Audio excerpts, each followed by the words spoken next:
इस कार्यक्रम के पुण्यार्जक हैं श्री विनोद काला, श्रीमती किरण काला। सफेद डिटर्जेंट, मेरी चॉइस मेरा सफेद। स्पार्कल, कड़ी चिकनाई हटाए, बदबू दूर करे। चैंपियन ब्लू, रंग हीरो, दाग zero. Shantinath detergent private limited. जय बोलिए देवाधिदेव खजागढ़ श्री आदिनाथ भगवान की, देवाधिदेव खजागढ़ श्री अरिष्ट नेमिनाथ भगवान की, वर्तमान शासन नायक वर्धमान महावीर स्वामी भगवान की, परम पूज्य श्रमण कुल तिलक प्रातः स्मरणीय संत शिरोमणि आचार्य भगवान श्री विद्यासागर जी महाराज की, परम पूज्य गुणायतन प्रणेता प्रखर वक्ता भावना योग प्रवर्तक शंका समाधान प्रवर्तक गुरुवर श्री प्रमाण सागर जी महाराज की, परम पूज्य मुनिवर श्री निर्वेक सागर जी, संधान सागर जी, प्रवर सागर जी महाराज की, समस्त मुनि संघ की। शंका समाधान के आज के इस सत्र में आप सभी का हार्दिक अभिनंदन। इससे पूर्व कि हम आज के इस सत्र को प्रारंभ करें, चलते हैं गुरुदेव के चरणों में, अपनी भावनाओं को समर्पित करते हैं और उनका आशीर्वाद प्राप्त करते हैं कि हुआ कृतार्थ आज मैं गुरुवर, पाप निवारक पादर्शन, फिर भी मिश्री मिश्रित वाणी, सुनने का है आकर्षण। स्वाति का नक्षत्र उदित हो, मेघ देख उत्साहित हो, वर्षा जल पीकर ही चातक तृप्त और आनंदित हो। सभी लोग हाथ जोड़ेंगे, मस्तक झुकाएंगे और मेरे साथ बोलेंगे, हे गुरुदेव नमोस्तु नमोस्तु नमोस्तु। बंधुओं, आज हम सब लोग शंकाओं का समाधान प्राप्त करें, उसके लिए हम सभी चलते हैं भागीरथ स्वरूप परम पूज्य मुनिवर श्री संधान सागर जी महाराज के चरणों में और निवेदन करते हैं कि हे महाराज श्री, आपके माध्यम से गुरुमुख से समाधान की गंगा यहाँ प्रवाहित हो, जिसमें आप प्लावित होके हम सभी लोग शंकाओं से निर्मुक्त हो सकें। नमोस्तु महाराज जी, नमोस्तु महाराज जी, नमोस्तु।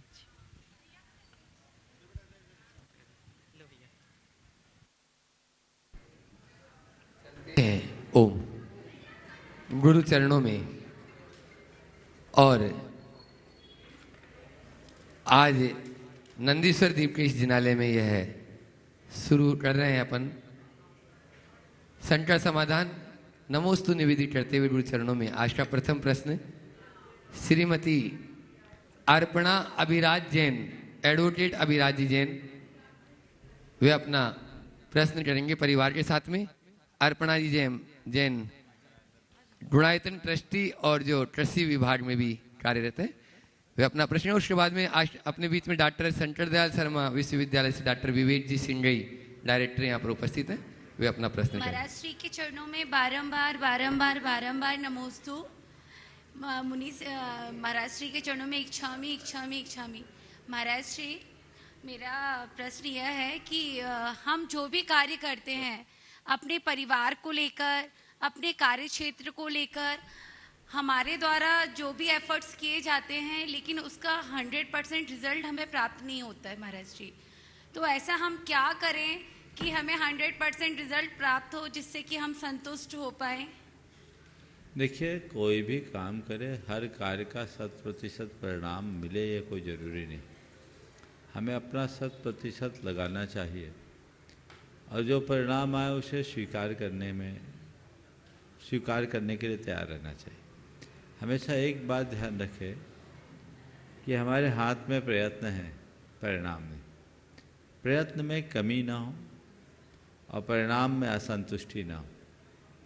यदि ये दोनों बातें हमारे जीवन में आ गई तो हम कभी दुखी नहीं होंगे। हमारे साथ होता उल्टा है, प्रयत्न में कमी रहती है और परिणाम में कभी संतुष्टि नहीं रहती। हम चाहते हैं कि हमें 100% मिले, तो उसके लिए 100% लगाना भी तो जरूरी है। कोई ज़रूरी नहीं कि 100% लगाने का परिणाम 100% मिल ही जाए, लेकिन 100% पाने के लिए 100% लगाना जरूरी है। तो जो जरूरी है और हमारे हाथ में वो हमें करना चाहिए, और जो भी परिणाम आए उसे सहज रूप से स्वीकारना चाहिए। नमोस्तु महाराज श्री, नमोस्तु नमोस्तु। शंकर दयाल शर्मा यूनिवर्सिटी के डायरेक्टर डॉक्टर विवेक जी सिंगई और उसके बाद में राजेश जी जैन, शाहजहानाबाद भोपाल, तैयार रहेंगे। नमोस्तु महाराज जी। महाराज जी, मेरा सवाल था कि व्यक्ति और व्यवहार में क्या समानता है? व्यक्ति और व्यवहार में क्या समानता है? देखिए, व्यक्ति का ही तो व्यवहार होता है। अभी व्यक्ति जो दिखता है कोई ज़रूरी नहीं कि उसका वैसा व्यवहार हो।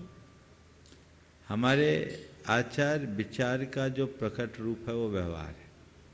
हर व्यक्ति का अलग अलग व्यवहार होता है। कई बार लोग व्यक्ति को देखकर व्यवहार करते हैं, सामने कौन खड़ा हो उसको देख करके वैसा व्यवहार करते हैं। ये एक अलग प्रकार का व्यवहार है। और कुछ लोगों का व्यवहार ऐसा होता है जो सब जगह एक समान होता है। तो दोनों चीज़ें अलग अलग है। व्यक्ति एक अलग कड़ी है और व्यवहार एक अलग स्थिति। दोनों को अलग अलग संदर्भ में रखना चाहिए। मैं आपके प्रश्न को संशोधित करते हुए कहना चाहूँगा, हर व्यक्ति को ऐसा व्यवहार रखना चाहिए कि मिलने वाले, संपर्क में आने वाले हर व्यक्ति पर उसकी स्थायी छाप बन जाए। नमस्ते। राजेश जी जैन, शाहजहानाबाद भोपाल, और उसके बाद में श्रवण जैन, जैन नगर तैयार रहेंगे। नमोस्तु महाराज जी, नमोस्तु महाराज जी। मेरा प्रश्न ये है कि अच्छे को अच्छा तो हम आसानी से कह देते हैं, लेकिन बुरे को बुरा कैसे कहें महाराज श्री?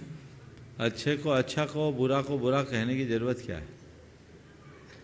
जिसको कहने से उसे बुरा लग जाए तो कहो ही मत। हमारे यहाँ कहा प्रिय कहो, सत्य कहो, पर अप्रिय सत्य मत कहो और प्रिय असत्य मत कहो। तो बुरा को बुरा क्यों कहें?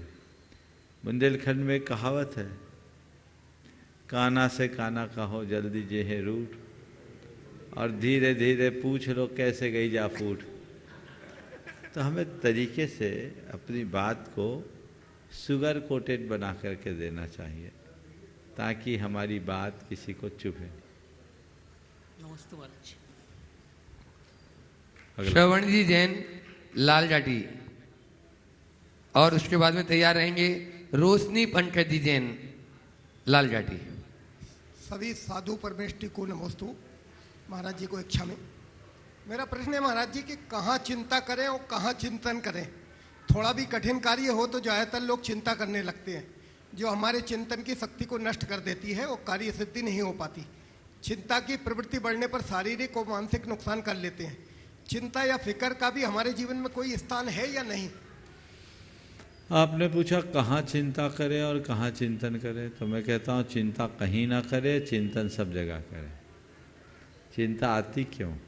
जब हमारा चिंतन रुक जाता है। सबसे पहले चिंता का अर्थ समझें। जीवन में किसी घटना के घट जाने पर बार बार उसका उभार आना और उसे एक समस्या के रूप में स्वीकार कर अपने को उससे घिरा महसूस करना, उसकी निदान को लेकर सशंकित रहने का नाम चिंता है। घटना घट गई, प्रसंग हो गया, परिस्थिति निर्मित हो गई, बार बार वो चीज़ें उभर रही है, उसे एक समस्या के रूप में देख रहे हैं, निदान नहीं दिख रहा है, तो चिंता हो गई। मैं कहता हूँ इससे बचने के लिए जीवन में ऐसे कोई प्रसंग, परिस्थिति के निर्मित होने पर उसे एक समस्या के रूप में देखने की जगह उसके भीतर छिपे अवसर को तलाशने का प्रयास करना और उस परिस्थिति को पार करने का जज्बा जागृत करना चिंतन है। रुक जाने का नाम चिंता है और बढ़ जाने का नाम चिंतन है। चिंता अवरोध उत्पन्न करती है, चिंतन रास्ता प्रशस्त करता है। तो हम चिंता से चिंतन की ओर बढ़ें, हमेशा समाधान की तरफ देखें, समस्या की तरफ नहीं। महाराज भविष्य के बारे में चिंता तो करनी पड़ती है। मैं कहता हूँ चिंता कतई मत करिए, सजग रहिए। भविष्य के प्रति सजग रहना समझदारी है, चिंता करना पागलपन। समझ गए? तो कोई भी स्थिति बने अपने मानस में उसे आने दीजिए, लेकिन अपने मानस को उसमें उलझने मत दीजिए। कुछ हो ठीक है, आए, परिस्थिति बदल जाएगी, सब टल जाएगा। जो व्यक्ति सकारात्मकता और आत्मविश्वास के साथ जीता है उसके चित्त में कभी चिंता हावी नहीं होती, और जिनका आत्मविश्वास कमज़ोर होता है जिनके मन में नकारात्मकताएं छाई होती है वो चिंता से कभी बाहर नहीं निकलते। रोशनी पंकजी जैन लालगाटी, और उसके बाद में अपने बीच में प्रदेश संयोजक भारतीय जनता पार्टी के पुष्पेंद्र जी जैन। नमोस्तु महाराज, सभी छुल्लक जी को इक्षामी। महाराज जी कहते हैं अच्छे कर्म के लिए कोई शुभ मुहूर्त नहीं होता, पर अच्छे काम के लिए निमित्त का मिलना भी जरूरी है।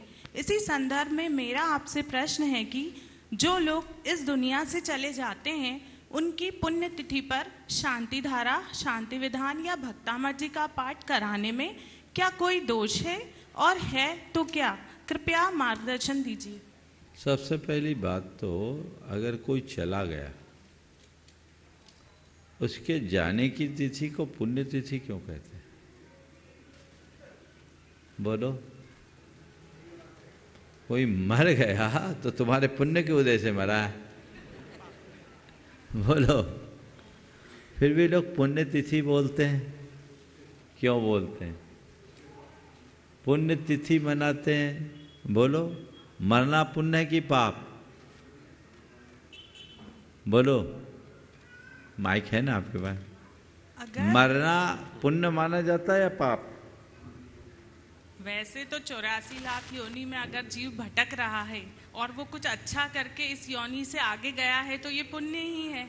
माने मर जाना पुण्य है? मर सुनिए, मृत्यु वियोग है और वियोग पाप है, पुण्य नहीं। इस हिसाब से अगर विचार करें तो किसी की मृत्यु की तिथि को पाप तिथि के रूप में देखना चाहिए, तभी तो आप लोग आंसू बहाते हैं। आप कहते भी हे भगवान कौन सा पाप आ गया, लेकिन फिर भी ये पुण्य तिथि कही जाती है और मैं भी पुण्य तिथि कहता हूँ। क्यों? किसी की मृत्यु को और मृत्यु के बाद उसकी जो वर्षगांठ मनाते हैं उसे पुण्य तिथि क्यों मानते हैं? वो पुण्य की तिथि है, यानी पुण्य करने की तिथि है। मर गया, करोड़ों लाखों करोड़ों कमाया, सारा जायदाद छोड़ गया, कुछ भी साथ नहीं गया, पुण्य ही साथ जाने वाला है। इसलिए संसार जड़ है, नश्वर है, भूल जाओ, कुछ पुण्य कर लो। पुण्य करने की तिथि का नाम पुण्य तिथि। समझ गए? तो पुण्य करने की तिथि के रूप में पुण्य तिथि मनाइए। तो क्या कीजिए? अच्छे पुण्य के काम कीजिए, पर ये भूल मत रखिए कि आप अगर कोई किसी की याद में पुण्य तिथि मना रहे हैं और कोई पूजा विधान या अच्छा कार्य कर रहे हैं तो ये पुण्य उसके खाते में जाएगा, उसके खाते में नहीं जाएगा, करने वालों के खाते में जाएगा। इसलिए आप लोगों से भी कहता हूँ, पीछे वालों के लिए ये छोड़ करके इसलिए छोड़ के मत जाना कि मेरे जाने के बाद ये कोई अच्छे से पुण्य तिथि करेंगे। ये सोच के साथ मत करना, क्योंकि तेरे जाने के बाद जो होगा वो उनका होगा और जो खाते में आएगा वो भी उनका होगा। पता नहीं उनकी बुद्धि कैसी रहेगी। इसलिए अपने जीते जी अपना तिया पाँचा करके जाओ। बाद वालों की सोचो ही नहीं, जो करना है, हाँ, जो करना है करके जाओ। आप अपने हाथों अपने कार्य संपादित करें, यही सर्वोत्तम मार्ग है।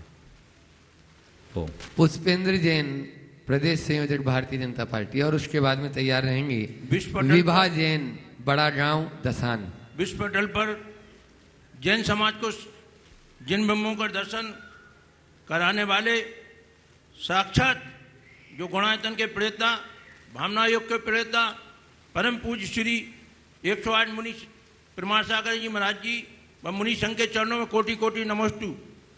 गुरुदेव, मेरा ज्वलन प्रश्न ये है कि वर्तमान में अभी दिगंबर जैन ट्रस्ट कमेटी के चुनाव होने वाले हैं, परंतु व्हाट्सएप के माध्यम से सार्वजनिक रूप से एक दूसरे ग्रुप के ऊपर आरोप प्रत्यारोप लगा रहे हैं। जो जैन समाज के लोग हैं वो बोलते हैं कि ये आपके यहाँ क्या हो रहा है, चुनाव ऐसे होते हैं जैसे लोकसभा और विधानसभा के चुनाव भी फीके पड़ जाते हैं। ऐसे दिग्भ्रमित लोगों के लिए गुरुदेव आपका संदेश अति आवश्यक है। देखो बाबा, अभी चल रहा है चुनाव, अब मुझे इसके चक्कर से दूरी रखो तो फायदा है। मैं इस विषय में कोई टिप्पणी नहीं करूँगा, क्योंकि मैंने अनेक बार अपना अभिमत प्रकट कर दिया कि जहाँ कहीं भी चुनाव होते हैं, जीतता कोई भी हो, समाज हारती है। कोई भी जीतता है, समाज हारती है। ये सब जो चीज़ें हैं ना, मुझे नहीं मालूम क्या क्या चल रहा है, क्योंकि मैं तो व्हाट्सएप जानता नहीं, पर जैसा आप बोल रहे हैं ये समाज की झांकी प्रदर्शित कर रहे हैं। और हम तो एक चीज़ महसूस करते हैं कि जो लोग राजनीतिक जीवन में सफल नहीं हो पाते, वे अपनी पूरी राजनीतिक शक्ति समाज में खपा देते हैं और वहीं गुनाह भाग में लग जाते हैं। पाते क्या है, जो भी व्यक्ति समाज सेवा करना चाहते, बहुत अच्छी बात है। समाज सेवा के लिए उत्साहित होना, आगे आना कोई साधारण बात नहीं है, अच्छी बात है, अनुकरणीय बात है। लेकिन समाज सेवा को सेवा के भाव से करना चाहिए, उसे सत्ता की कामना से नहीं। अगर सेवा की भावना से समाज की सेवा करोगे तो जीवन तरेगा, और सत्ता की भावना से यदि आप समाज सेवा के लिए उतरोगे भी तो आपके लिए अभिमान की पुष्टि का कारक होने से आपका पतन करेगा। तो ये जो भी चीज़ें हैं, चूँकि अभी पक्ष विपक्ष है, मेरी किसी भी टिप्पणी की कोई भी व्याख्या हो सकती है, इसलिए मैं कुछ नहीं कहूँगा, एक वाक्य कहूँगा, सबको सन्मति दे भगवान। चलिए। विभाजन BAMS बड़ा गांव, और उसके बाद में तैयार रहेंगे राजेश कुमारी जैन लाल घाटी।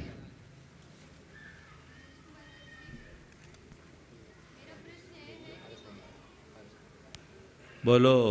मेरा प्रश्न है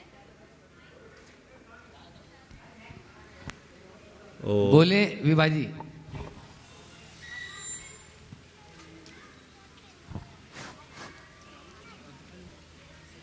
ओम ऑन तो करो भाई, पहले से ऑन करके दें आप लोग। हेलो, नमोस्तु महराश्री।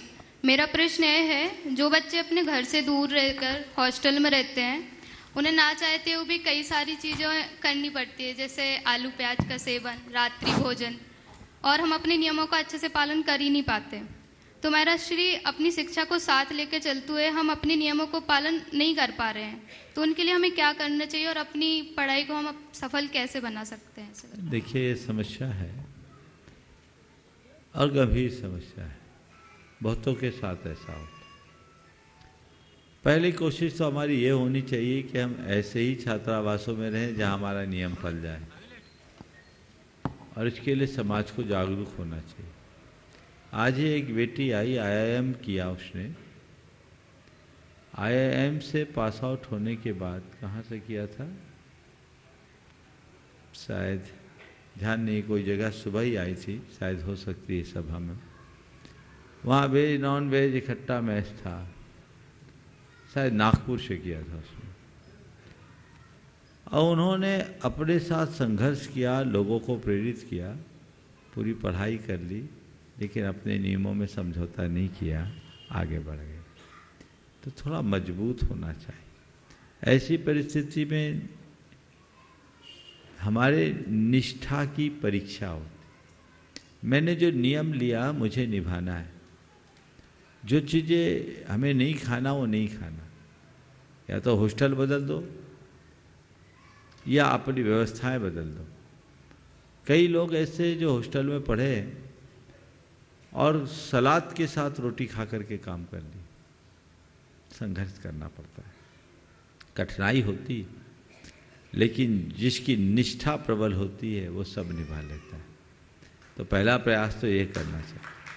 लेकिन मैं मानता हूँ कि इससे हर व्यक्ति को कठिनाइयाँ आती है, पढ़ाई लिखाई भी उससे प्रभावित होती है। इसे समाज में ऐसा वातावरण बनाना चाहिए ताकि हमारे बच्चे बच्चियाँ हमारे हॉस्टलों में रहें, वहाँ पढ़ करके अपने नियमों का अनुपालन कर सके। बहुत सारे जैन बंधु हॉस्टल का संचालन करते हैं, वो व्यावसायिक दृष्टि से हॉस्टल का संचालन करते हैं। उन्हें चाहिए कि ये सुविधा अपने हॉस्टलों में दें कि यदि जैन बच्चे आएँ तो उन्हें जैन चर्या के अनुकूल व्यवस्था मिले। मेरे संपर्क में कई लोग हैं, आपके भोपाल में भी हैं, जो इस तरीके का हॉस्टल चलाते हैं, लेकिन उनका अनुभव बताता है कि वो जब इस तरह की व्यवस्था प्रोवाइड करना चाहते हैं, बच्चे लेने को तैयार नहीं हो। तो पहले बच्चों को मजबूत करने की ज़रूरत है, उनकी निष्ठा मजबूत हो। यदि आपकी निष्ठा सबल होगी तो आप कहीं भी जाएंगे, नियम पलेंगे, नियम निभेंगे, तो नियमों में दृढ़ता है, ऐसा सत्प्रयास करें। महाराज श्री, जैसे अगर नहीं कर पा रहे हैं, कुछ मजबूरियां हैं, तो उसके लिए कुछ पश्चाताप हो? आप पहले पूरी हो जाए पढ़ाई, फिर पश्चाताप हो, है ना। राजेश कुमारी जैन, लाल घाटी, और उसके बाद में तैयार रहेंगी नीलिमा जैन, भोपाल। नमोस्तु महाराज जी।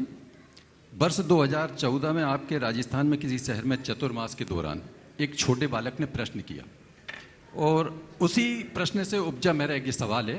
पहले मैं बालक का प्रश्न पढ़ूं, उसके बाद मेरा प्रश्न है कि बालक ने प्रश्न किया था कि हमारे भारतवर्ष में देवी सरस्वती की पूजा होती है जो शिक्षा की देवी है, लेकिन हमारे देश में अशिक्षित बहुत हैं। हमारे देश में लक्ष्मी जी की भी पूजा होती है, धन की देवी है, लेकिन हमारे देश में गरीबी बहुत है। और हमारे देश में भगवान विश्वकर्मा जी की पूजा होती है, टेक्नोलॉजी के देवता हैं, लेकिन हमारी टेक्नोलॉजी पीछे है। तो मेरा प्रश्न यह है कि हम भगवान आदिनाथ की भी पूजा करते हैं, हम भगवान महावीर की भी पूजा करते हैं, हम 24 तीर्थंकरों की भी पूजा करते हैं, किंतु हमारे मन से राग, देश, मोह, घमंड क्यों नहीं जाता है?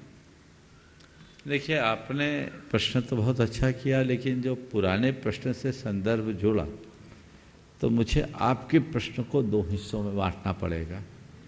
अब पहले पुराने प्रश्न के उत्तर को मुझे दोहराना पड़ेगा। ये 2014 में नहीं, 2015 में जयपुर में पूछा था किसी भाई ने। तो बात बहुत अच्छा सवाल है, और ये सवाल लोगों के मन में आता रहता है कि सारी देवी देवता की पूजा तो हम करते हैं, लेकिन शिक्षा के क्षेत्र में, टेक्नोलॉजी के क्षेत्र में, पैसे के क्षेत्र में अमेरिका और चाइना और जापान वाले हमसे आगे। आखिर ऐसा क्यों? मैंने इसका जो उत्तर दिया वो आप सबको ध्यान देने योग्य है। मैंने कहा, देखो भाई, इन सब चीज़ों का देवी देवताओं की पूजा से कोई संबंध नहीं है। यदि हम इन सब की शक्तियों के प्रतीक के रूप में किसी देवी देवता की स्थापना करके उनकी पूजा करते हैं, तो इसका कुछ और प्रतीक अर्थ है। इसका अर्थ ये है कि ये हमारा ध्येय है। शिक्षा हमारा ध्येय होना चाहिए, टेक्नोलॉजी हमारा ध्येय होना चाहिए, उद्यम हमारा ध्येय होना चाहिए, ज्ञान विज्ञान हमारा ध्येय होना चाहिए, लक्ष्मी संपत्ति धन संपदा हमारा ध्येय होना चाहिए। इसलिए हम उनकी पूजा करते। हम देवी की पूजा करते हैं तो ये सोच करके इनकी पूजा करने से ये बढ़ेंगे नहीं, उनके लिए पुरुषार्थ करोगे तो वो बढ़ेगा। समझ गए? जहाँ तक संपन्नता और विपन्नता का सवाल है, इनका संबंध पुण्य पाप से कम है, हमारे उद्यम और वातावरण से ज़्यादा है। हम किस परिवेश में रहते हैं उसके ऊपर निर्भर करता है। जैसे समझने के लिए, एक व्यक्ति की मेन मार्केट में शोरूम है और वही व्यक्ति किसी रिमोट एरिया में अपनी दुकान खोल करके बैठे है, सेम व्यक्ति है, पुण्य तो दोनों जगह एक ही व्यक्ति का है। अब बताओ दुकान कहाँ ज़्यादा चलेगी? हाँ, बोलो तो थोड़ा जोर से। मेन मार्केट में, रिमोट एरिया में नहीं, तो मेन मार्केट में क्यों चली?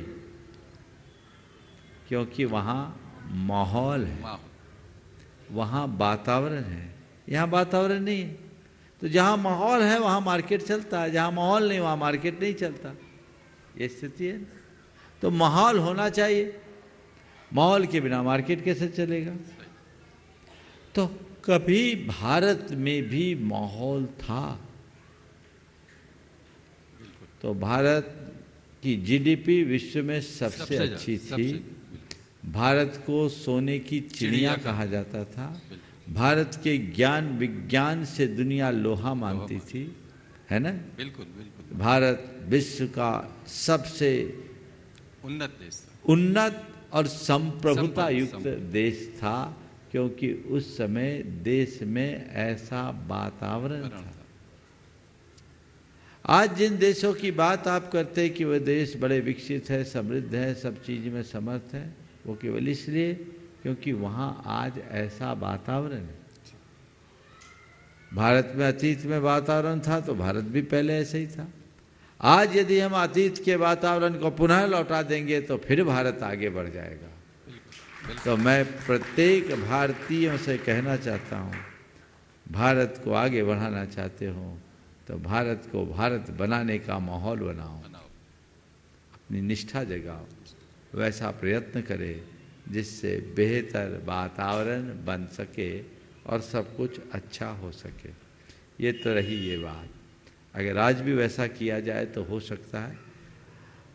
लंबे वर्षों की गुलामी, विदेशी सल्तनतों की हुकूमतों ने हमारे देश के वातावरण को बिगाड़ दिया। फिर भी मैं कहूँगा, इतना सब कुछ होने के बाद भी ये हमारी संस्कृति की निष्ठा ही है कि आज पुनः भारत विकसित राज्यों की श्रेणी में अपना स्थान बनाते जा रहा है। आज 5वीं आर्थिक शक्ति के रूप में भारत का स्थापित हो जाना इसी पक्ष का उदाहरण है। आपने दूसरी बात कही कि सब कुछ भगवान की पूजा करने के बाद भी राग द्वेष छल कपट नष्ट क्यों नहीं होते? ध्यान रखो, जो पूजा को एक प्रयोग की तरह करते हैं उनके जीवन में सब कुछ बदलता है, और पूजा जिनकी रूटीन बन जाती है उनके जीवन में कुछ भी नहीं बदलता। हम पूजा तो करते हैं पर मन से तो पूछो क्यों करते हैं? ज़्यादातर लोग पूजा करते इसलिए कि हमारी दुकान चल जाए, ज़्यादा लोग पूजा करते इसलिए कि हमारा धंधा चल जाए, ज़्यादा लोग मंदिर में आते इसलिए क्योंकि मेरी समाज में पहचान जम जाए, मेरी धाक बन जाए। वो कर तो रहे। तो मेरे राग देश समाप्त हो जाए, मेरे मन का छल कपट दूर हो जाए, मेरा चित्त निर्मल हो जाए, ऐसी सोच लेकर पूजा करने वाले कितने हैं? ईमानदारी से बोलो। और जो ये सोच लेके करते उनके राग द्वेष नष्ट भले नहीं हो, कम तो जरूर हो जाते। तो कम करने के लिए ध्येय तो बनाओ। अब मूल में ही भूल रहेगी तो डब्बा गोल होना ही है, समझ गए? तो मूल में भूल ना रहे। नमस्ते। नीलिमा जैन भोपाल भी अपना प्रश्न करें, और प्रकृति जैन असुर नगर तैयार रहें। नमोस्तु गुरुवर। महाराज जी, मेरा क्वेश्चन ये है कि आजकल मांगलिक दोष क्या होता है? अगर लड़का या लड़की कोई भी एक मंगल है तो ये मान्यता है कि उनके साथ कुछ अनहोनी होगी, अगर मांगलिक से मांगलिक की शादी नहीं होती तो? देखो, अब जिसको कुंडली मानना है वो तो मानना चाहिए, और कुंडली में मानो तो ज्योतिष के हिसाब से ऐसा कहते हैं। लेकिन मैं इस बात से कभी अपनी सहमति नहीं देता, क्योंकि मेरी नज़र में आज के समय में कुंडली ही अप्रासंगिक हो गई। क्योंकि न तो व्यक्ति का जन्म की तिथि नैसर्गिक रही, न जन्म स्थान नैसर्गिक रहा। अब व्यक्ति है भोपाल से 200 किलोमीटर दूर का, और जन्म ले रहा है भोपाल में। अक्षांश देशांश भोपाल का आ गया, इष्टकाल भोपाल का बनेगा। अब कुंडली उसकी भोपाल की होगी, जबकि जन्मना था 200 किलोमीटर दूर। एक साथ पूरे कई आसपास के इलाकों में आ रहे हैं, एक समय में एक ही शहर में एक साथ यदि 100 बच्चे जन्म लेते हैं तो जन्म पत्री तो सबकी एक बनेगी, क्योंकि इष्टकाल सबका एक होगा, पर भाग्य सबका एक है क्या? यदि वो अपने नैसर्गिक स्थल पर जन्म लिया होता तो समय भी कुछ और होता, इष्टकाल अक्षांश देशांश बदल जाने से इष्टकाल भी कुछ और होता है। फिर दूसरा, अब तो 95% सिजेरियन होती है, तो लोग पहले मुहूर्त निकलवा लेते, कुंडली पहले बन जाती, जन्म बाद में होता। अब वो कुंडली को लेके क्या करोगे? जिनका सिजेरियन डिलीवरी है उनकी कुंडली बेमानी है। क्यों ज्योतिषी जी, सही बोल रहा हूं मैं? तुम लोग दुकानदारी प्रभावित होगी इससे, लेकिन उसकी कुंडली का अर्थ ही अप्रासंगिक हो गया, क्योंकि नैसर्गिक जन्म ही नहीं। और इन चक्करों में लोग 28, 30, 32, 34 साल तक अपने बेटे बेटियों को बिठा ले रहते हैं। कुंडली मिलाने के चक्कर में अच्छे अच्छे संबंध छोड़ देते हैं। मैं तो ऐसे लोगों को भी जानता हूं जिनने एक दूसरे को देखा भी नहीं और आज न कुंडली मिलाई, शादी कर ली, आनंद से जिंदगी कट रही है। हो सकता है 2-4 यहाँ भी बैठे हों जो एक दूसरे को देखे बिना शादी किए हों। क्यों विमल जी, देख के करे थे कि बिना देखे? दिखाओ उनको, कैमरा दिखाओ भाई। 95 साल के बगैर देखे करे, निभ गई कि नहीं निभी? तो आज देखे वाले को बताओ। 95 साल की उम्र है, आज भी जोड़ी इनकी सुरक्षित है और बड़ी आनंद भक्ति में मगन है। तो मैं ऐसे अनेक लोगों को जानता हूं जिन्होंने कुंडली की बात तो दूर है, एक दूसरे को देखे बिना संबंध किया और आज भी बहुत अच्छे से जी रहे हैं। और मैं ऐसे लोगों को भी जानता हूं जिनके 36 गुण मिले थे और 36 का आंकड़ा है। ये है। तो कुंडली की जगह मेंटल वाइब्रेशन पर ज़्यादा ध्यान देना चाहिए। आपकी मनोवृत्ति मेल खा रही है या नहीं, यदि इनको ध्यान दे तो ज़्यादा अच्छा। नमोस्तु महाराज। प्रकृति जैन अशोक नगर अपना प्रश्न करे और उसके बाद में तैयार रहेंगे पलक जैन सांगानेर बालिका छात्रावास से। गुरुदेव के चरणों में बारंबार नमोस्तु नमोस्तु नमोस्तु। छुल्लक महाराज जी के चरणों में इक्षामी इक्षामी इक्षामी। महाराज जी, एक प्रचलित भारतीय कैलेंडर के हिसाब से गुड़ी पड़वा को एक नव वर्ष के रूप में मनाया जाता है। महाराज जी, जैन धर्म में इसका क्या महत्व है और हमें किस रूप में मनाना चाहिए? देखिए, ये जो नव वर्ष है, संवत्सर है, ये तो एक लौकिक व्यवस्था है। संवत्सरों को मनाने की एक अलग अलग व्यवस्था है। विक्रमादित्य से विक्रम संवत की शुरुआत हुई, तो हमारे यहाँ वर्ष की गणना तो उससे पहले भी थी, तो कोई ना कोई पहले चलती होगी। तो हमारे यहाँ वीर निर्वाण हुआ, तो महावीर भगवान के निर्वाण के दिन से हमने तिथि गणना शुरू किया, उसके पहले। तो जैन धर्म के अनुसार संवत्सरी की शुरुआत सावन बदी एकम से है, युग के आरंभ से, पर समय काल के अनुरूप परिवर्तित होते गए। तो जैनियों ने कहा कोई बात नहीं, काल की गणना जिस रूप से चले सो चले। भारत में पूरी चैत वैशाख आदि माहों से वर्ष की गणना होती, कृष्ण पक्ष शुक्ल पक्ष के हिसाब से। तो एक मानक व्यवस्था चली भारतीय कैलेंडर के अनुसार, वो विक्रम संवत की। उसके पहले शक संवत भी था, बाद में ईस्वी सन आ गया जो चल रहा है। तो इस आजकल वैश्विक कैलेंडर के रूप में ईस्वी के सन से जुड़ गए। जबकि भारत को और भारतीयता को समझने के लिए हम चाहें तो मैं कहूँगा हमें चैत वैशाख आदि माहों से ही अपने कैलेंडर को चलाना चाहिए, और उस हिसाब से विक्रम संवत की जिस दिन शुरुआत हुई गुड़ी पड़वा, उसे महत्व देना चाहिए। आज अंग्रेजी कैलेंडर की इतनी ज़्यादा प्रसिद्धि हो गई कि लोग भूल गए। अब जनवरी फरवरी और संडे मंडे तो लोगों को मालूम है, रविवार सोमवार नहीं जानते। तारीखें मालूम है, शुक्ल पक्ष कृष्ण पक्ष एकम दूज नहीं जानते। धार्मिक आयोजनों में तो तिथियां लोग जान लेते हैं, फिर भी थोड़ी बहुत मंदिरों में लिखे रहने के कारण बाकी सब भूल गए। तो क्यों ना ऐसी व्यवस्था करें?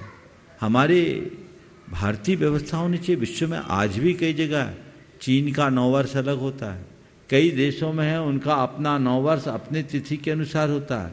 ईस्वी सन की जो शुरुआत है वो तो ईसा मसीह के उपासकों की है, हम ईसा मसीह के उपासक तो नहीं है। तो जो लोग ईसा मसीह के उपासक नहीं है वो ईसवी सन को ही लेकर क्यों चले? ये तो अंग्रेजों ने थोप दिया, हमने एक्सेप्ट कर लिया। विक्रमादित्य भारत के एक बड़े प्रतापी राजा थे। जैन धर्म में विक्रमादित्य का महत्वपूर्ण स्थान था। आज आप सबको एक रहस्य की बात बता रहा हूं।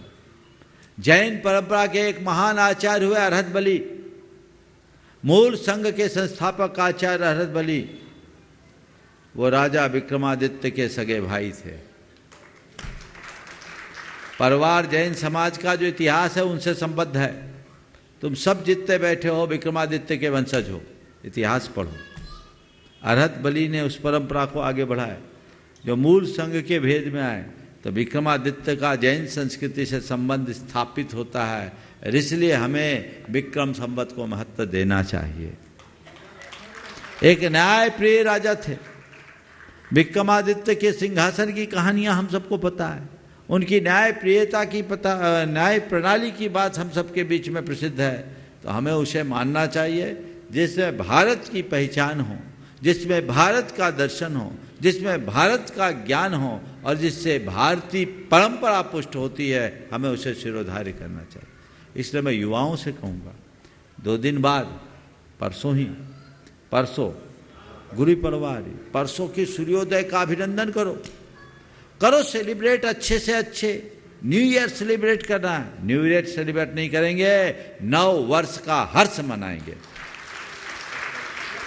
सेलिब्रेट क्यों करेंगे? हर्ष मनाएंगे। युवाओं में ऐसा उत्साह जगना चाहिए, प्रयास होना चाहिए। और हमारे यहाँ पहला मास है चैत, जो चेता दे। क्या है? चैत्र, जो चेताए। चेतो और अपने जीवन को आगे बढ़ाओ, ये हमारे जीवन का ध्येय होना चाहिए। इसलिए ये गुड़ी पड़मा को यदि 9 वर्ष के रूप में लिया जाए तो बहुत स्वागत योग्य है। सभी को इसे लेना चाहिए। इसे व्यापक नजरिए से देखने का प्रयास करना चाहिए। हाँ, नमोस्तु महाराज। पलक जैन जो सांगानेर बालिका छात्रावास की छात्रा है, अपना प्रश्न कर रही है। और उसके बाद में मैं सुनील पब्लिशर्स को बुलाऊं उससे पूर्व आज जो गुणायतन से संबंध हुए हैं, अपनी चंचला लक्ष्मी को शाश्वत बनाए हैं, उनके नामों की घोषणा करेंगे गुणायतन के प्रचार मंत्री और शिरोमणि संरक्षक अनुभव जी सराफ। समय सारे का सारे तुम्ही हो, रत्नात्रय तुम हो। मूलाचार्य की पावन कृति संयम परिभाषा हो। धविला का सिद्धांत तुम्ही हो, तत्व अर्थ का हो। मेरे चारों धाम की तीरथ आप ही भगवान हो। गुरुजी आपके चरणों में मन से वचन से काय से कोटि सा नमोस्तु। छोलक जी के चरणों में कोटि सा इच्छामि। महर्षि मैंने सांगानेर संस्थान से अध्ययन किया, जो वहाँ से हमें संस्कार प्राप्त हुए हैं। सो महर्षि हम समाजों में प्रवचन करने जाते हैं, आदि कार्य को करते हैं। सो महर्षि जब वहाँ से हमारा अध्ययन पूरा हो गया तो हमारे फ्रेंड्स वगैरह हमें मतलब काफ़ी सारी चीज़ों में बुलाते हैं, पार्टीज वगैरह में। तो महर्षि हमारा फास्ट फूड का त्याग रहता है। तो महर्षि ऐसी समस्या में हम मतलब वहाँ पे कुछ भी नहीं खाते, तो सभी लोग हमारा मजाक उड़ाते हैं कि तुम आज के समय में ऐसे नियमों को पालन कर रही हो, हम तो ये कर रहे हैं वो कर रहे हैं। तो महर्षि हमें बुरा तो नहीं लगता, पर वहाँ पे कभी कभी हमारी मन थोड़ा सा ऐसा हो जाता है कि हम क्या करें। तो महर्षि कुछ मत करो, तुम सांगानेर में पढ़ के आई ना, ऐसे लोगों को थोड़ा प्रवचन दे दो, उनका दिमाग बदल दो। तुम उनसे प्रभावित मत हो, वो तुमसे प्रभावित हो तो मजा है। अपने संस्कारों की छाप छोड़ कर क्या, जो जीवन को बेहतरी प्रदान कर सके और हम सबको एक अच्छी प्रेरणा दे सके। ओम। अनुभव सरफा। गुरुदेव के चरणों में नमन, मुनि संघ के चरणों में नमन। निरंतर की तरह गुरुदेव गुणायतन परिवार में शाश्वत क्षेत्र में जो बन रहा है उसमें निरंतर लोगों का जुड़ना चालू है। उस परिवार में सबका मैं अभिनंदन वादन करता हूँ। गुरुदेव चरणों में पुनः नमन। आपके शाश्वत क्षेत्र सम्मिश्र कर में अपनी चंचला लक्ष्मी का उपयोग करके बहुत सारे परिवार गुणायतन से जुड़ रहे हैं, निरंतर जुड़ रहे हैं। आप लोग तालियां बजाएं उन परिवारों के लिए। मैं शाश्वत क्षेत्र में जुड़ने वाले परिवारों का नाम ले रहा हूं, तो आप उनके पुण्य की अनुमोदना करें और आप भी इस पुण्य में शामिल हों। आज हमारे साथ निर्माण निधि के रूप में श्रीमती ललिता जैन, तरुण जैन, आरुष जैन बाजपुर, श्री राजकुमार जैन, श्रीमती शारदा देवी जैन दिल्ली, आप लोग तालियां बजाइए। सूत्रधार के रूप में श्रीमती ज्ञान देवी जैन, राजेश जैन, राजीव जैन इंदौर, और आज हमारे साथ संस्थापक सदस्य के रूप में जो परिवार जुड़े हैं, ट्रस्टी के रूप में श्री प्रमोद कुमार, प्रभा जैन, सुनील जैन, धर्मेंद्र जैन, शुभम पुलकित जैन बयाना, श्री विनोद कुमार जैन, श्रीमती राज जैन, वैभव जैन, सची जैन, पराग जैन, नेहा जैन, सरिता जैन, आदि जैन, अशोक नगर, श्री सचिन जैन पत्तेवाले, श्रीमती रूबी जैन, यश जैन, मिताक्षर, याशी शिवपुरी, डॉक्टर डी के जैन, श्रीमती किरण जैन, अंचल जैन, निकेता जैन, नरेश जैन, अंशु जैन, आकर्ष जैन, पल्लवी जैन, अशोक नगर, और साथ में गुरु जी श्री मनोज कुमार जैन, सूची जैन, प्राशुक जैन, अशोक नगर। ये सारे परिवार आज ट्रस्टी के रूप में गुड़ायतन परिवार से जुड़े। निरंतर तालियों का क्रम चालू रहे। मैं एक ऐसे परिवार को यहाँ बुला रहा हूँ, ये अभिषेक अविराज जी जो एडवोकेट परिवार है, इनका पूरा परिवार यहाँ पर आए। ये भी संस्थापक सदस्य के रूप में आज हमारे साथ जुड़े हैं। इनके लिए आप तालियां बजाए, परिवार आ गया है। इनके सम्मान के लिए मैं चाहूँगा दिनेश सिंह हमारे साथ जो हमारे शिरोमणि पद पे, और साथ में अभिषेक जैन पूरे परिवार के साथ, डॉक्टर आर के जैन, सुलोचना जैन, पूरा परिवार यहाँ पर आए। और इनकी अगर धर्म पत्नी यहाँ पर है तो वो भी साथ में, अर्पणा जैन भी साथ में आए। और मैं चाहूँगा इनके सम्मान के लिए दिनेश सिंह जी हमारे राजेश जी नारायण नगर आए, इनका सम्मान करें। आप तालियों का क्रम रेगुलर रखें। ये लाल घाटी का ऐसा परिवार है, सारे कार्यों में आगे रहता है, बढ़ चढ़ के हिस्सा लेता है, और गुड़ायतन परिवार से आज ये अच्छी तरह जुड़ा है। और इसके साथ इनकी भावना है, आज इनकी भावना है गुरुदेव इसको और आगे बढ़ाना है इस कार्य को इनको, और ये हमारे साथ निरंतर सहयोग में बिटिया और बेटा आ जाए जी। आप आज इनका, और साथ में चाहूंगा इनकी मतलब श्रीमती जी के लिए, श्रीमती प्रतिभा सराफ जी अगर यहाँ पर हो तो उनके सम्मान के लिए आए। आप लोग तालियों का क्रम चालू रखें। इसी क्रम में मैं एक सूचना देना चाहूँगा कि जैसा आपको विदित है कि आज भोपाल शहर में श्री विद्या प्रमाण गुरुकुलम की स्थापना हुई है, जो अवधपुरी में विद्यासागर संस्थान में शीघ्रता से चालू होने वाला है, जिसकी बिल्कुल शुरुआत की चरण चालू के ओर हैं। बस हम ये चाहेंगे कि आप उसकी क्रम में आप उससे जुड़ें। जो हमारे विद्वान बच्चे जो गुरुजी के आशीर्वाद से शिक्षित होना है, उन सब परिवारों में गुरुजी इतने बच्चे आ गए हैं कि हम लोगों को सिलेक्शन बड़ा मुश्किल पड़ रहा है। मगर रोज एंट्री आ रही है। हम लोगों ने एंट्री 25 तारीख को क्लोज कर दी थी, मगर गुरुदेव 6, 7 और 11, 12 में और फाउंडेशन कोर्स के लिए हम निरंतर रोज फोन आ रहे हैं, निरंतर लोगों का जुड़ना जारी है। बस मैं ये चाहूँगा ये उज्जवल भविष्य के लिए मेधावी छात्र जो आज गुरुदेव के साथ जुड़ रहा है, उनके आशीर्वाद से योजना को हम लोग आगे ले जा रहे हैं, उसमें आप लोगों का योगदान रहे। आप लोग भी उन बच्चों को आगे पढ़ने में मेधावी और उच्च शिक्षा बनाने हमारे शिक्षा मित्र बने। हाँ, मेधावी छात्र हमारे साथ बढ़े। और गुरुदेव उनमें हम लोगों ने एक शिक्षा मित्र और एक विद्या मित्र योजना चालू करी हुई है, जिसमें आप लोग उन बच्चों को उज्जवल भविष्य की तरफ ले जाएंगे। आपके परिवार का योगदान होगा और आप उन बच्चों को आगे बढ़ाएंगे। आज इसी क्रम में एक सम्मान के क्रम में एक नाम हमारे साथ और जुड़ा है, अमित जैन CS। अमित जैन CS अगर मेरी बात सुन रहे हैं तो यहाँ शीघ्रता से मंच के नजदीक है पूरे परिवार के साथ। अमित जैन CS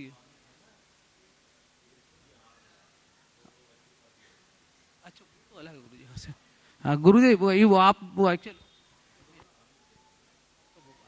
जी गुरुदेव मैं चाहूंगा शिक्षा मित्र के रूप में हमारे पास एक एंट्री हो रही है, अमित जैन शिल्पी जैन। अमित जैन शिल्पी जैन उनारसी परिवार, आप स्वागत करें उस परिवार का तालियां बजाकर। और शीघ्रता से मंच के नजदीक है हमारे संस्थापक सदस्य ट्रस्टी है गुड़ायतन परिवार के, वो आप शीघ्रता से मंच के नजदीक आए। उनके स्वागत के लिए मैं चाहूंगा पुनः साथ में हमारे साथ दिनेश जी सिंघई और विवेक जैन विक्की हमारे ट्रस्टी साथ में, और उनका सम्मान करें। शीघ्रता करें, अमित भैया अगर पास में हो शीघ्रता से जल्दी से आए। और साथ में शिल्पी जैन उनारसी परिवार है, यहाँ का पूर्व परिवार है, बहुत दिनों से यहाँ पर स्थापित है, और लाल घाटी का प्रतिष्ठित परिवार। और आप अभी एक योजना जो उन्होंने आज खुद अमित भैया ने आज हम लोगों को बताई है, आप लोग तालियां बजाए। जी जितने वर्ष इनकी नौकरी है, ये प्रति वर्ष एक शिक्षा मित्र के रूप में एक बच्चा साथ में अडॉप्ट करेंगे इस परिवार के लिए। पुनः आप लोग तालियां बजाएं। इन्होंने आज एक नया प्रारूप दिया है कि हम लोग कैसे बच्चों को आगे रखेंगे शिक्षा मित्र के रूप में। और आज मंचासी सुनील भैया को बाद में बुलाएंगे। आज अपने मंच पर यहाँ परम पूज्य मुनि श्री 108 प्रवर सागर जी महाराज जी विराजमान हैं। अपन सब दोनों हाथ जोड़ते हुए आप लोग भी जोड़ लें और उनके चरणों में नमोस्तु निवेदित करते हुए कि वे भी संता के माध्यम से आप सबको ज्ञान की गंगा में अवधान करने का अवसर दे रहे हैं। पूज्य श्री जी।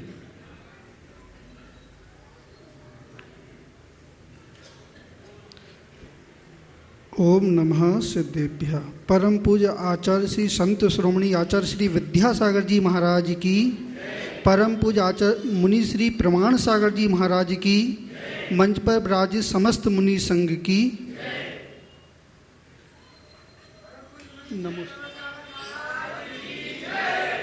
नमोस्तु महाराज।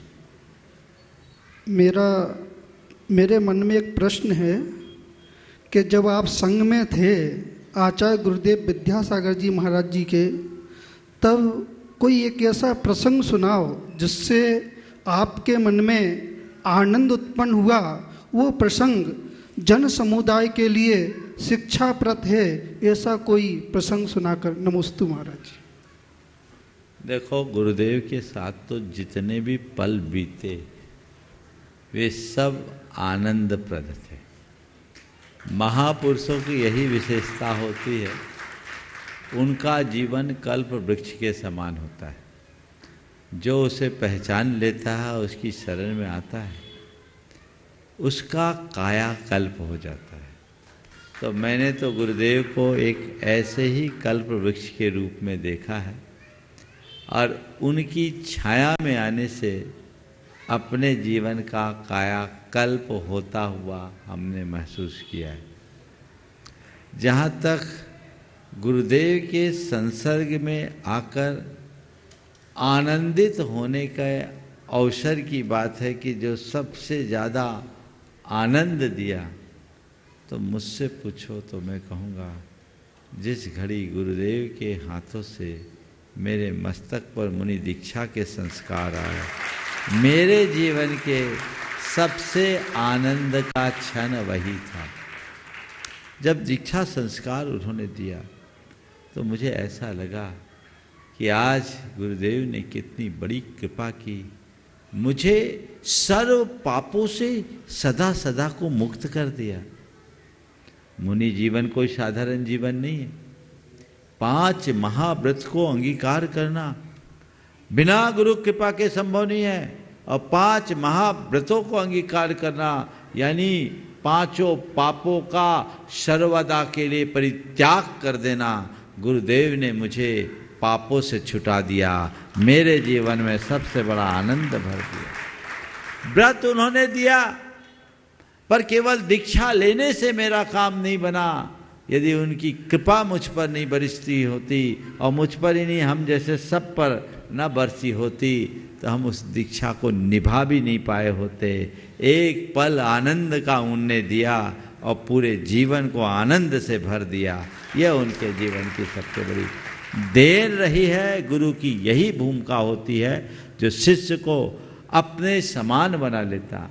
जब मेरी मुनि दीक्षा हुई, अलग से मुनि बना था, तो मुझे लगा रे आज तो आर्त ध्यान एक पल को नहीं हुआ, विशुद्धि चरम पर थी।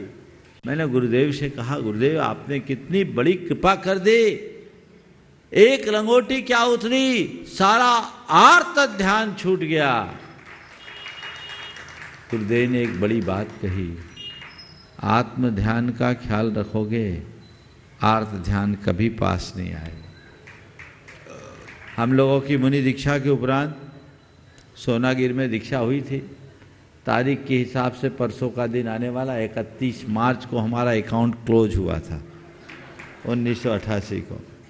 तो दीक्षा के उपरांत पर्वत पर गए, चंद्रप्रभु भगवान के चरणों में प्रतिक्रमण हुआ, और फिर मैंने गुरुदेव से निवेदन किया कि गुरुदेव आज आपने बड़ी कृपा की, महाव्रत प्रदान करके हम सबको कृतार्थ किया, परमेष्ठी में स्थान दिलाया, हमें कुछ ऐसा निर्देश दें जो हम सबके जीवन भर काम आए। उन्होंने 2 बातें कही। पहली बात तो उन्होंने ये की कि मैं जो कुछ दे सकता था सब दे दिया, अब तुम्हें अपना मार्ग खुद तय करना है। और दूसरी बात कही, ये मत सोचना कि मुनि बन गए तो मोक्ष मिल गया, अभी तो मोक्ष मार्ग की शुरुआत हुई। बस वो बातें आज भी कानों में गूंजते हैं, और यदि ये बातें हम सबके जीवन में आ जाए तो हमारा जीवन धन्य हो जाए। प्रत्येक साधक का यही ध्येय है, और सबको इसी ध्येय की पूर्ति में निरत रहना चाहिए। सुनील पब्लिशर्स जी वे अपना प्रश्न करें, और उसके बाद डॉक्टर नरेंद्र जी तैयार हैं। महाराज जी के श्री चरणों में त्रिबार नमोस्तु, छुल्लक जी के चरणों में इक्षामी महाराज। महाराज जी, अभी मुनि प्रवर सागर महाराज जी ने आपसे कहा कि आचार्य भगवान ने कल्प वृक्ष बनकर आपको दे दिया और आप जैसे कितने कल्पवृक्ष बना दिए जिनके द्वारा हमको क्षुधा वेदी शांत तो नहीं हो रही पर आत्मज्ञान मिल रहा है महाराज। इतने सारे महाराज मिल गए, हमें जिनवाणी का रसास्वादन मिल रहा है महाराज। मेरा एक छोटा सा प्रश्न है महाराज कि एक ज़मीन है, एक छोटा सा टुकड़ा है ज़मीन का, उसमें महाराज फल हो रहे हैं, फूल हो रहे हैं, घास हो रही है और ठेठ बांस भी हो रहे हैं महाराज। है छोटा सा ही टुकड़ा पर इस सब चीज़ हो रही है। मेरा कहने का मतलब ये है कि संसार में जो क्रिया होती है उसकी प्रतिक्रिया होती है, निश्चित होती है। कुछ क्रिया ऐसी होती हैं जिनकी प्रतिक्रिया तुरंत हो जाती है, कुछ क्रिया ऐसी होती हैं जिनकी प्रतिक्रिया कल होती है, कुछ क्रिया ऐसी होती है जिनकी प्रक्रिया परसों होती है और कुछ क्रिया ऐसी होती है महाराज जिसकी क्रिया बरसों में होती है। महाराज मेरा ये कहने का अर्थ है कि हम जो शब्द बोलते हैं इस ब्रह्मांड में गूंजते हैं, वो शब्द क्या प्रतिक्रिया में निश्चित उतरते हैं या उभरते हैं या होती है? देखो, आपने जो बात कही क्रिया की प्रतिक्रिया आज कल परसों वर्षों, मैं कहूँगा ये प्रतिक्रिया नहीं, ये प्रक्रिया है। इस प्रक्रिया को स्वीकार कर लो और शब्द जो हैं वो ब्रह्मांड में गूंजते हैं, उनका भी हमें लाभ मिलना चाहिए। अभी महाराज श्री ने कहा डॉक्टर नरेंद्र को अवसर देंगे। एक डॉक्टर स्वाति जैन का नाम 3-4 दिन से रुका हुआ है, उनको पहले दे दो, इसके बाद इनके, हाँ आप दे दो, उसके बाद मौका आपको भी मिले। मैं खुद ही कह रहा था अभी उनके पिताजी से क्या स्वाति को मौका मिलना चाहिए। चलिए बहुत बढ़िया है, दोनों की तरफ से। डॉक्टर शैलेंद्र जी यदि आए हैं तो अच्छा। सुनील का हो गया, प्रक्रिया पूरी हो गई। डॉक्टर स्वाति जी थोड़ा जल्दी कह रहे हैं क्योंकि छूटती ट्रेन है और उसके बाद में नरेंद्र भाई को समय रहने पे। हाँ, नमोस्तु गुरुदेव, कोटि कोटि आभार। इम्पोर्टेंस से ही एक्सेप्टेंस होती है। मैं एक डॉक्टर हूँ, कृपया गुरुदेव मुझे मार्गदर्शन दीजिए कि भावना योग की इम्पोर्टेंस अपने पेशेंट को कैसे समझा सकूं कि एक्सेप्टेंस बढ़ जाए भावना योग के लिए। बहुत सुंदर इम्पोर्टेंस है, एक्सेप्टेंस होती है। मैं सबसे पहले एक बात कहूँगा, डॉक्टर स्वाति का जोरदार अभिनंदन करें। पेशे से एक चिकित्सक होने के उपरांत भी ये नियमित भावना योग न केवल करती है अपितु अपने पेशेंट से भी कराती रही। मैं आपसे ये कहूँगा कि आप एक डॉक्टर की तरह लोगों को बताएं, उन्हें समझाएं कि भावना योग एक वैज्ञानिक प्रयोग है जो हमारी संस्कृति में सदियों से चलते रही। हजारों लाखों लोगों ने इससे अपने जीवन में लाभ पाया। आप भी कीजिए, प्रभाव पड़ेगा। एक डॉक्टर पेशेवर डॉक्टर की तरह जब बात करेगा तो बच्चों पेशेंट्स को अपने आप उसका इम्पोर्टेंस समझ में आएगा और लोग उसका अनुकरण करेंगे। कई डॉक्टर्स तो अपने प्रिस्क्रिप्शन में भावना योग लिखने लगे। आप भी ये प्रयोग करना शुरू कीजिए और न केवल प्रयोग कीजिए अपितु इस पर पूरा तथ्यात्मक अध्ययन भी कीजिए। देखिए क्या हो रहा है और उसके निष्कर्ष के पूरे डाटा को तैयार कीजिए। यदि ये उपलब्ध हो और उसे प्रकाशित किया जाए तो आने वाले दिनों में भावना योग के जगत व्यापी प्रचार का वो आधार बनेगा। हमें लोगों को प्रेरणा देनी चाहिए और इसके वैज्ञानिक पहलू को लोगों तक पहुंचाना चाहिए। सुनिश्चित बहुत अच्छे सुपरिणाम आएंगे और सबके लिए बहुत अच्छा होगा। इंदौर में भी इस पर काफ़ी प्रयोग हुआ, भोपाल में भी कई लोगों ने इस पर प्रयोग किया, बहुत सारे चिकित्सकों ने भी किया, आप भी उसमें शामिल हैं। इसे एक संगठित प्रयास के तहत किया जाए तो बहुत अच्छा परिणाम निकल सकता है। सबके लिए ऐसा परिणाम प्राप्त हो, इस मंगल भावना के साथ समय हो गया। यहीं पर विराम। बोलिए परम पूज्य आचार्य गुरुवर श्री विद्यासागर जी महाराज, परम पूज्य मुनि श्री 108 प्रमाण सागर जी महाराज की जय। और एक बार फिर से मैं बोलना चाहूँगा कि पूज्य श्री का भोपाल में बहुत प्रवास रहा, पहले भी 1995 में और उसके पहले भी और बाद में भी 1999 में भी। जिनके पास में पुराने फोटो हों यहाँ पर वे विजय प्रमाणिक के पास में दे दें और वो उनको स्कैन करके आपको वापस लौटा देगा, ताकि वह फोटो जो आपके पास में दुर्लभ फोटो हैं उसके माध्यम से एक बहुत बड़ा कार्य हो सके और आने वाले समय के लिए वह बहुत उपयोगी हो सके। ऐसा ही भावना। सभी लोग बैठे रहे, आज चतुर्दशी आचार भक्ति कर ले। अथ प्राणी का आचार्य वंदनायाम सिद्ध भक्ति का सुन।